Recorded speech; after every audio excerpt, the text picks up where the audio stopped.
going back to that dude lost his job. You can have a friend who come here like, damn, man, he lost his job. Like, man, that's fucked up. You can have a friend come over and like, yeah, man, let it out, man, cry. Yeah, man, that's fucked up, man. Fuck them people, man. You're gonna get through it, blah, blah, blah. And then let's go out and have a good time and try to forget about it. You know what I'm saying? Like, exactly. Got to make a plan. So, like you said, it's important. I feel like it's stages. You know what I mean? The first stage is, you know, you can soak and you can cry, you can feel in that moment like, okay, what now? Right. And then now action. Yes, sir. Back at it again. Back at it like a crack addict. Drunk Tourist Podcast in the building. It's your boy Yates from Atlanta, aka Wakanda. And I'm your other host, Jerell from Portland City Roses. And we're going to go ahead and do a little part 2 to what we were just talking about. We were just talking about not only what makes a man, but how should men deal with their emotions? How should they deal with, you know, depression and when you deal with adversity? And from that, we got into a space where we thought about it mid-conversation. We were like, we need to talk about, and let me ask you first, why do you think more men commit suicide than women? Well, I mean, I could obviously say that the obvious answer, like, oh man, just because men don't talk about their feelings as much. And I don't even think necessarily it's just... Do you really think that's what it is, though? I don't think that's what it is. Because you see how that was automatic, though? Yeah. Like, you automatically want to say, because men aren't super feminine or more feminine, they go to this extreme of they can't handle reality. I would say it was actually... No, go ahead. I don't want to say...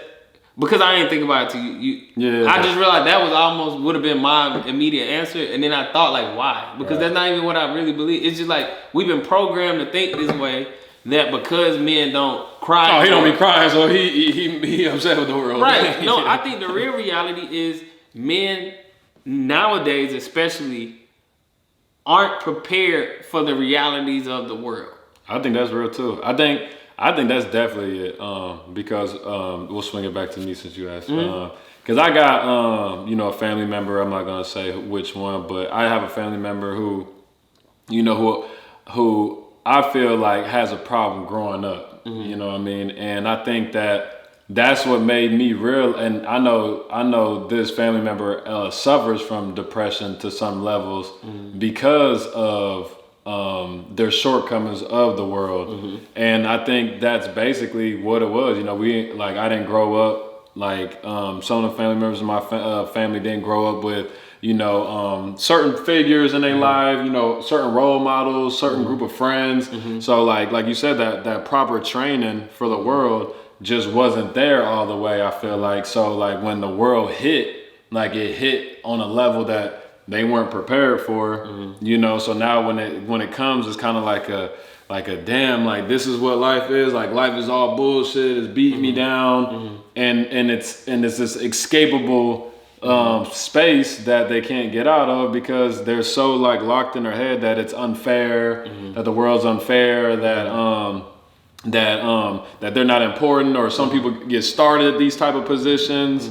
And all this stuff, and it makes me think like what you said. I think it's just because they just haven't hit that maturity level to just be like, hey, this is what life is, like, you know what I mean, and not having that figure around to just be like, yo, like life is gonna punch you in the mouth every day, for sure. You know what I mean, and it's gonna hurt every day until you train your fucking jaw, you know what I mean, and learn how to defend yourself every now and then to be able to avoid certain type of lumps, you know, and I think that just comes from you know, having coaching and just having learning how to face adversity and learning how to be uncomfortable at an early age. And I think if a lot more men were put in these uncomfortable positions, and then when they get into these grown positions, you having women who did grow up with some type of accountability, and they looking for that in a man. So they requiring men to be a man. You know what I mean? So some men are lacking that. So now the women is not interested in them because they lacking that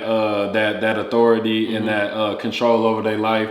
So now like the woman's not interested in them, and then you add the world and you add everything. So now it's just like, oh, all these women want this from me, and then it feels like everyone's attacking you. And then on top of that, obviously, if a nigga don't got no good emotional support, then obviously that's gonna be like the last thing to keep them from, you know, being able to get out of that. I think that was an amazing explanation. No, seriously, because I think that's the real reality, but that's not spoken about. I think what's sold to us is that we need to cry more. I'm serious. I feel like people really think that is their answer to they will no longer be depressed if they cry. No, whatever made you depressed is still gonna be there when you're done crying. Yeah, you don't cry away the problem. And that pissed me off when people act like you can cry away the problem. Right. The problem's still gonna be there. The issue is people don't know how to deal with problems. People are afraid to be in a space where they are uncomfortable. Back in my opinion, I feel like even more before our generation, but I feel like our generation was probably one of the last generations of being told, yo, you gonna deal with some bullshit. You know what I mean? Like, you gotta work for some, and maybe not even everybody. Like, I grew up in a way where it's like, you want them shoes, you gotta go make some money. Like, we can't get them. We got some Asics. Right. You want the Jordans? Figure it out. Right. And that's your first step of adversity right there. And that was a beautiful, like, man, when I look back, I wouldn't trade it for the world. Right. I wouldn't trade, man, I sold Kool-Aid. Right. Like, when water came into school, we had a water bottle, I started selling Kool-Aid. Like, bro, you start to just see the world. It's nothing but opportunities out here. Whatever you need, you can find a way to get it. And I'm not going to act like it's easy. I'm not going to act like it's not bullshit that you gotta do that. But the thing is, it don't matter who you are. Eventually, you're gonna have to figure something out. It's a blessing to be able to figure it out. When you learn that, look, the reality is I'm always gonna have to deal with something. It does not help me to cry about it. Right. Not saying not to cry, but to throw myself a pity party when what I already know is coming comes. And that doesn't make you a pessimist where you just like, oh, the world's a bad place. No, it's just being not even a realist to the point where you look at it like, oh, it's bullshit. No, it's just like, look, I expect no problems on a day-to-day. I expect to have a great day every day. But if I run into anything, I'm prepared for it. I'm never in a space where anything is gonna knock me all the way off the map. Anything that to me is the only thing that I can even ponder that has the possibility to really knock me on my back is death to somebody extremely close. And I even know then that's temporary. Like, I know it's gonna knock me down for a minute, but I know myself well enough to know soon as I finally get over the grief and I think, what would this person want me to do? I'm gonna be straight. That's just the real reality. I know myself well enough to know that. But it's like, I personally feel like most men who go all the way and commit suicide tend to not be prepared for the realities of how cruel the world can be. Yeah. And putting and investing everything into a particular moment without thinking that it could fail. You know, like falling in love. You know what I mean? Yeah. Like falling in love or working a job. Like you put your whole soul and energy into this job or this place or this person without thinking of the possibility that this may not work. Facts. Or I can lose this. Facts. So when it happens, you're like, oh, what do I do now? Like, and now it's like you don't know how to face that situation because, and then I think it also comes down to your peers and your friends, because I feel like you also need to have like not just somebody to talk to, but somebody that will be real with you. Facts. You know what I mean? And not someone who's not going to let you just sit around and be sad or going to feed you the wrong type of way of dealing with it. Like a dude, like you said, going back to that dude lost his job. You can have a friend who come here like, damn, man, you lost your job. Like, man, that's fucked up. You can have a friend come over and like, yeah, man, let it out, man, cry. Yeah, man, that's fucked up, man. Fuck them people, man. You're going to get through Smoke, it, blah, blah, blah. And let's go out and have a good time and try to make forget a plan about it. You know what I'm saying? Like, exactly. Got to make a plan. So like you said, it's important. I feel like it's stages. You know what I mean? The first stage is, you know, you can soak and you can cry, you can feel in that moment like, okay, what now? Right.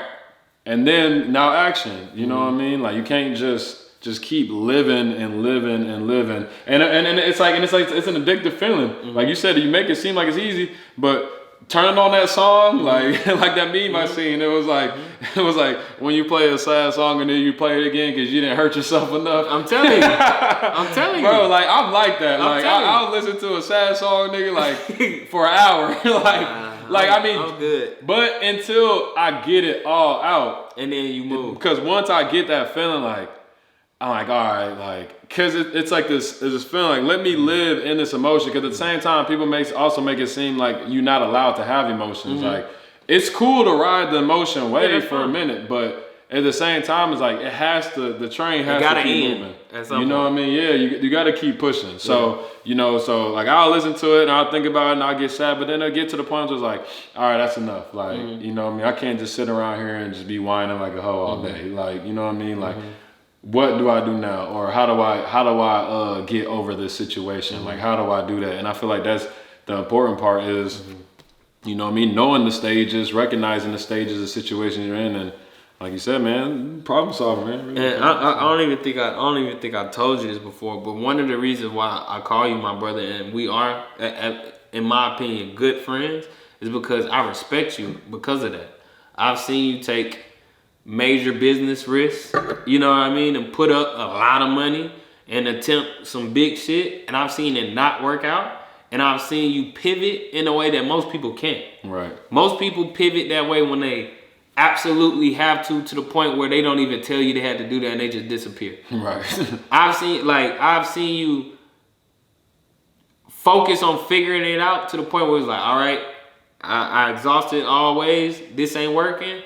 So I'm doing this the next plan, and I can respect that. That's man shit. And it's no fear in it. It was no, man, I don't, it's like, look, this is what I gotta do. I'm doing it for this amount of time. This is my plan. And then 6 months later, I'm like, yo, you already done figured out a whole new, you already back up. And it's like, people can't do that. Right. And one issue for me is like, I'm not gonna surround myself with nobody that can't do that. Right. And then people wonder why I can't be like, in my opinion, when I say I'm unbreakable, the reason why I say I'm unbreakable, I surround myself around people where if I'm broken, I know you gonna be like, bruh, I feel you, but what's the plan? Right. And I respect you enough that I'm not gonna feel like you against me when you say that. Right. And I feel like a lot of men don't have that anymore because everybody's playing this popularity game of being fake friends and everything's for the internet now. There's no real friendships. There's no deep thought. There's no deep conversation. There's no actually checking. Hey, bro, what you got going on? All right, how you gonna make $1,000 today?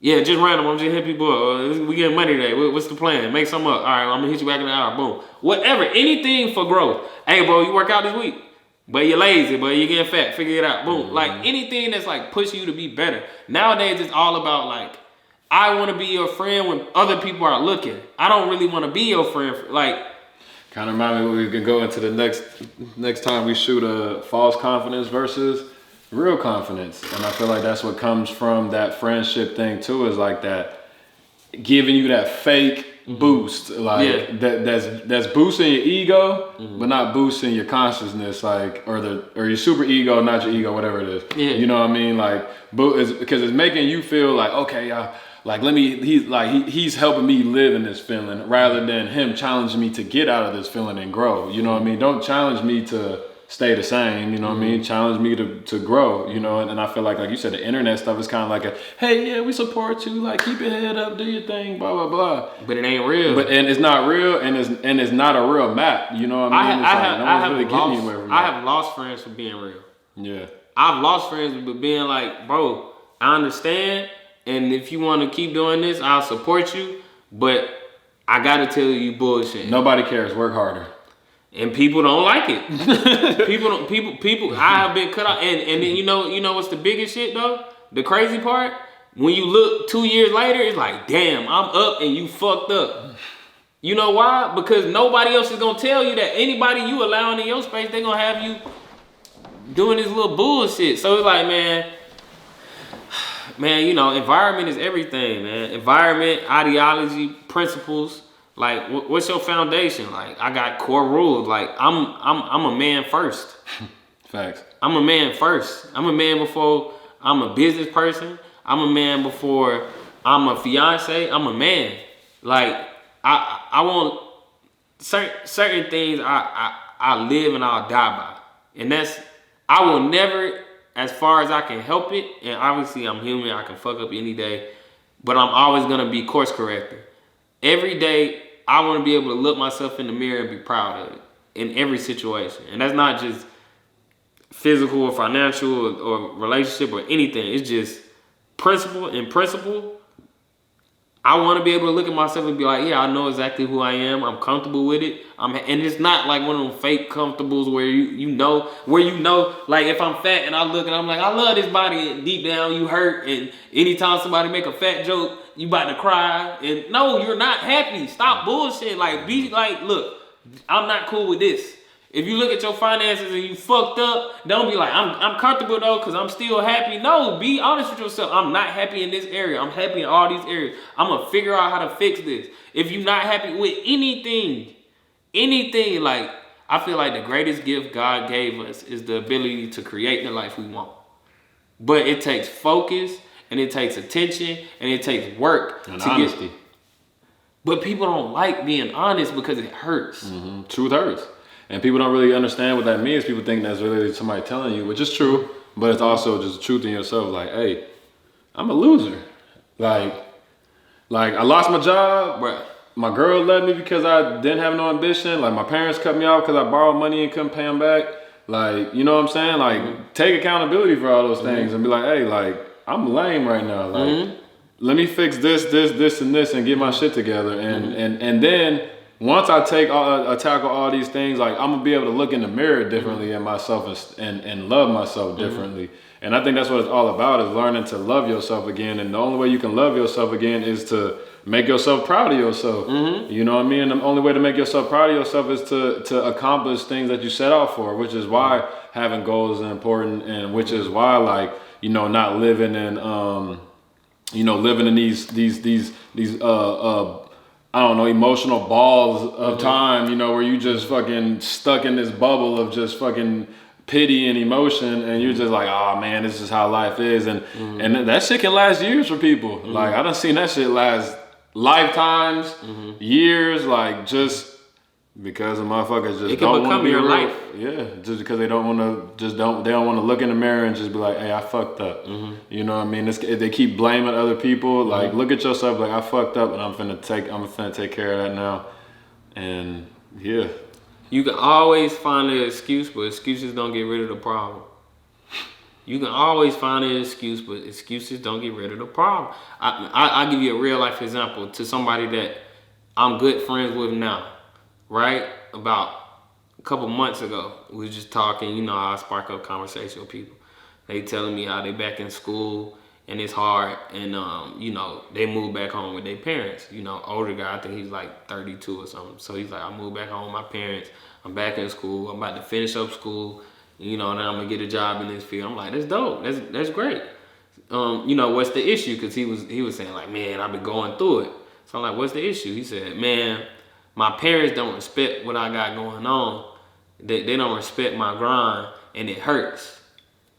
I was like, damn, for real? He's like, yeah. I was like, well, you know, suck it up. And he really got very offended about that. So we had a discussion. I was like, why are you so offended with me saying suck it up? He said, because you don't understand what I'm going through. You don't understand the pain of how that feel to be a disappointment. You don't understand. And then I was like, I let him go on for like an hour. I just listened. I just let him get it all out. And I was like, well, let me start by saying I apologize if I came off as brash. And I don't mean it in a way to offend you. And he was like, okay. I saw him let the walls down, right? I was like, but let me present this to you. If you were, let's say 60, and your child moved back home, and they were going to school or something, and you didn't see them actively chasing their dream, would you be worried? He was like, yeah, I'd be worried, but I wouldn't be saying, let's leave all that out. Let's leave all that out. I'm just asking, would you be worried? He was like, yeah. I was like, now, remember you gave me your plan of what all you doing. If you added this to it, this to it, this to it, would you get there faster? He was like, yeah, absolutely. But, you know, that's a lot of work. I got this going on. I'm like, okay, cool. And that's fair. You don't have to do this. You don't have to do any of that. That's super fair. He was like, all right. I was like, now let me ask you. If you added those things, do you think your parents would keep saying what they said? He was like, knowing them, they might. I'm like, I'm not asking you might. I'm asking your honest opinion. You can tell me I'm wrong. I don't know your parents. And honestly, I don't know you that well. Like, you might not talk to me now. You already feel away. Honestly, I don't care. I'm just interested. So I'm asking you the question. If you did this, and this, along with what you already got going on, which we understand you can do because we had talked about schedule, time, how much open time in the day. We talked about all that. So I was like, you can fit this in here, you can fit this in here, you can fit this. If they saw you doing that on a daily basis, would they support you and would they still treat you the way? And he was like, honestly, to be honest, they wouldn't. And I was like, so now that you can admit that to yourself, do you think that you deserve what they be giving? He's like, no, I don't deserve it. I'm like, no, all right, bad way to say it. Do you understand why? Because they're coming from a place of they just want to shock you into doing things to see you grow to your full potential. They love you. That's your parents. They don't hate you. Mm-hmm. You're like, yeah. When I was like, man, the real issue is, you know, you're not working as hard as you could be, and that's why it hurts you when they tell you you're lazy. Mm-hmm. Anytime somebody say something and it really hurt, because there's some truth in it. I try to really dissect it. Like, okay, why did this hurt? Like, if you said, like, bro, you ain't never had no hoe. I'm like, okay. If you said, but you're not 6'5", I'm like, because it got some truth in it. Only the truth hurt. Mm-hmm. Everything else can be funny, but the truth hurts. Right. So when you find yourself hurt with somebody for saying something, really dissect it. And don't get mad. Even if you get mad at them, you go off whatever, you cut them off for a minute, that's cool. But dissect it, and when you realize the truth in it, circle back. And those are the people, like, if somebody hit me with some truth that hurt, I hate the way you presented it. Now later on when we get back cool or whatever, I'm gonna tell you, you know, I need you to say it this kind of way, but I'm gonna want that person around me, because even if they don't want to do it, even if, let's say, you being an asshole and you want to hurt me, you're helping me grow. Right. Those are the people I want. I only want people that's helping me grow. I don't want nobody taken away from me.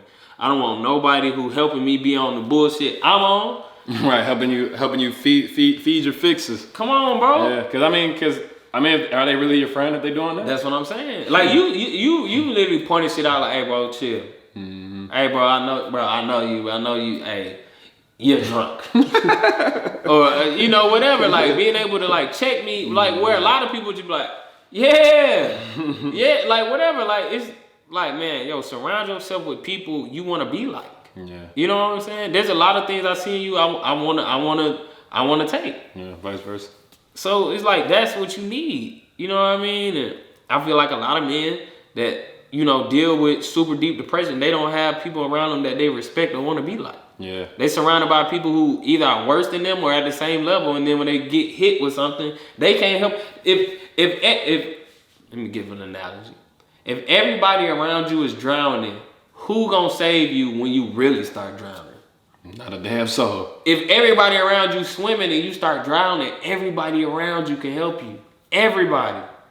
And everybody gonna want to help you, because we all thinking like, hey, at any point, any of us can get pulled down by the tide.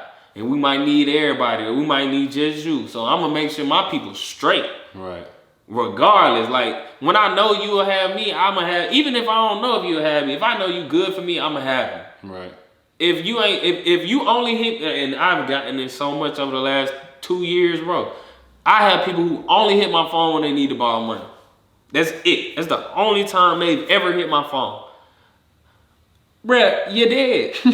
You're dead. Bruh, you got 1 year. Everybody got a year of I was blessing everybody because like nigga was doing decent. Bro, it's over with. I don't care what's going on. You're dead. I got 2 cribs. Bro, you're dead, bro. I don't care, bro. I got too much going on, man. I have too much going on, man.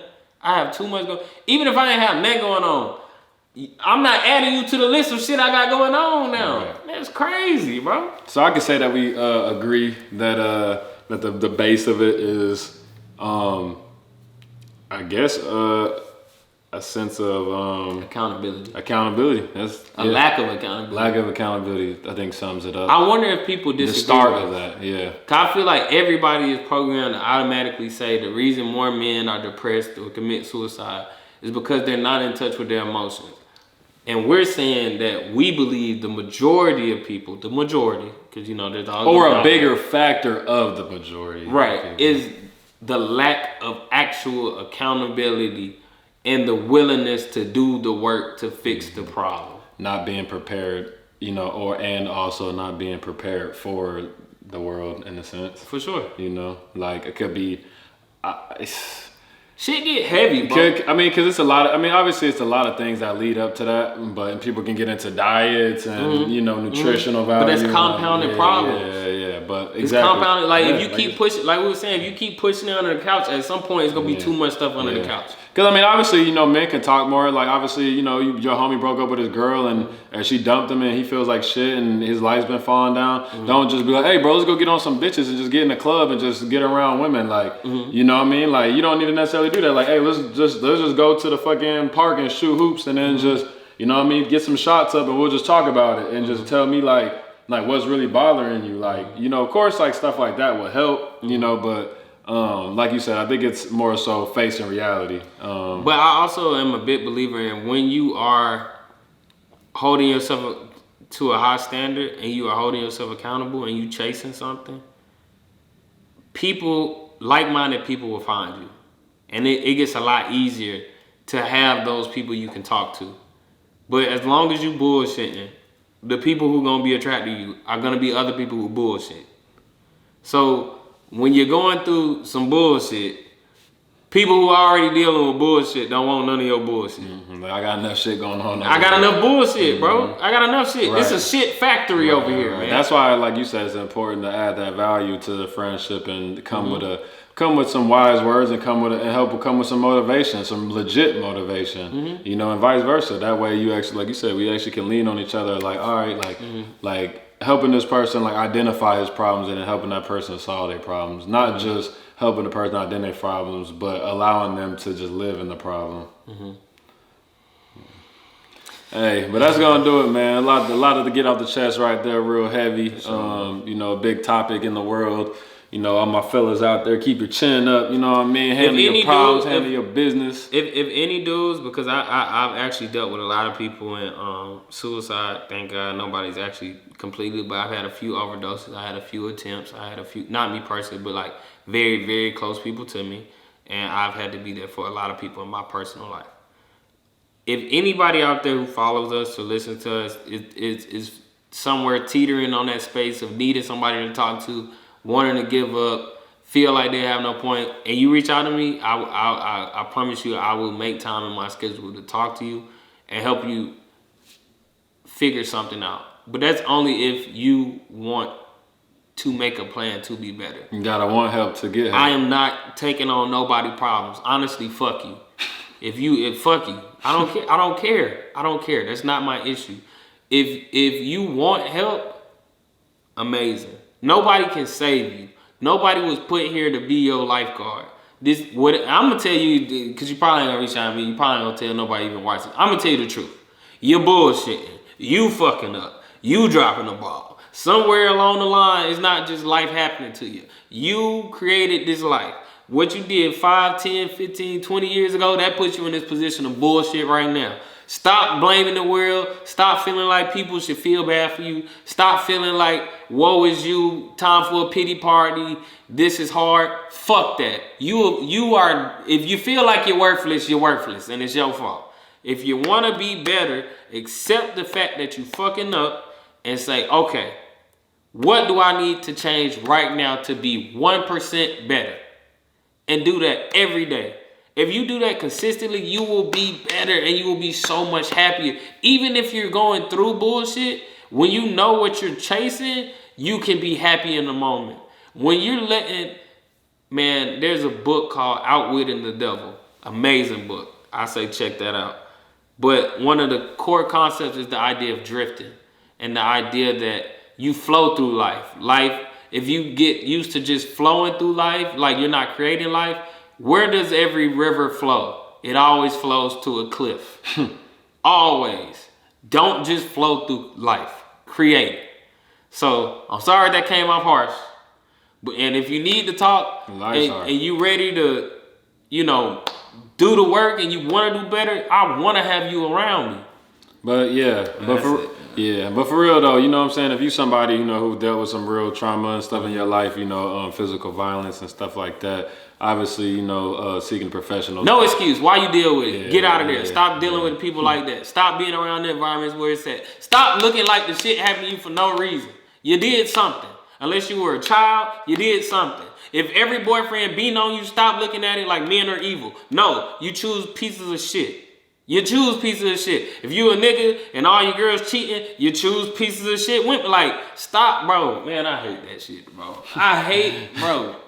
Be accountable. But yeah, man, shit, you already know, Drunk Tours Podcast, a deep conversation here. Like Yates said, if y'all wanted somebody to talk to and you actually really going through some things and you actually want somebody to talk to and actually help you put together, you know, a plan of action of tackling, you know, the challenges you facing in life, make sure you tap in with my boy. He said he got you. For other people out there who might be dealing with some other type of trauma from childhood or things that,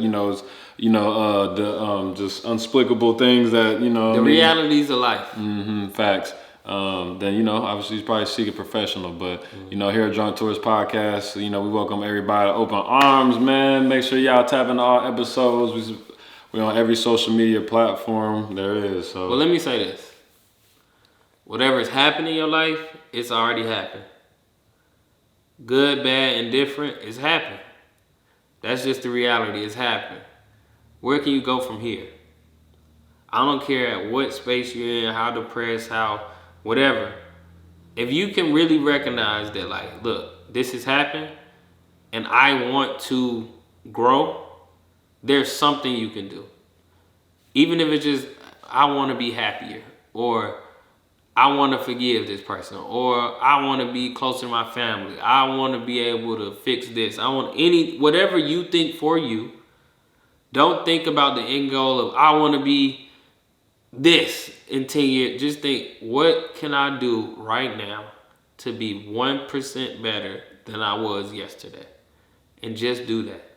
That's it. Don't try to jump 99% overnight. If you don't work out, don't try to say, I'm going to do 900 pull-ups today. That's crazy. Say, I'm going to just go to the gym. I'm going to do 1 push-up to leave. 1% better. Make it a lifestyle.